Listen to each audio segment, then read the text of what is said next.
আসসালামু আলাইকুম।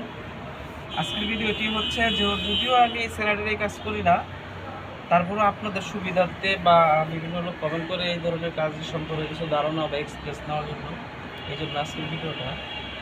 আমরা যারা কাজ করি প্রতিটা মিস্ত্রির বা কন্ট্রাক্টরের এক্সট্রা কিছু নলেজ দরকার কাজের বাইরে।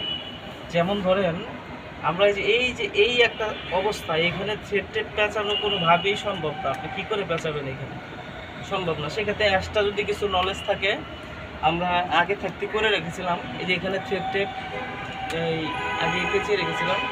সেক্ষেত্রে এক্সট্রা কিছু জায়গায় আপনারা কলম হোক, ছোটো এরকম চিকন জাতীয় কিছু হোক, আপনারা এইখানে থ্রেড টেপ পেঁচাতে পারবেন। যার কারণে আপনার এই এক্সট্রা নলেজ থাকার কারণে হাত ঢুকানো সম্ভব ছিল না। অর্থাৎ এটা যদি ভিতরেই হতো তারপরেও কিন্তু আপনি থ্রেড টেপ পেঁচাতে পারবেন। এই যে এক্সট্রা কিছু নলেজ প্রতিটা মিস্ত্রির হোক, কন্ট্রাক্টরের হোক যদি থাকে, তাহলে যে কোনো সমস্যার ভিতরেও আপনি কাজটা হ্যান্ড ওভার করে দিয়ে আসতে পারবেন। এই ধরনের ভিডিওগুলো কেমন লাগে অবশ্যই কমেন্ট করে জানাবেন, শেয়ার করবেন।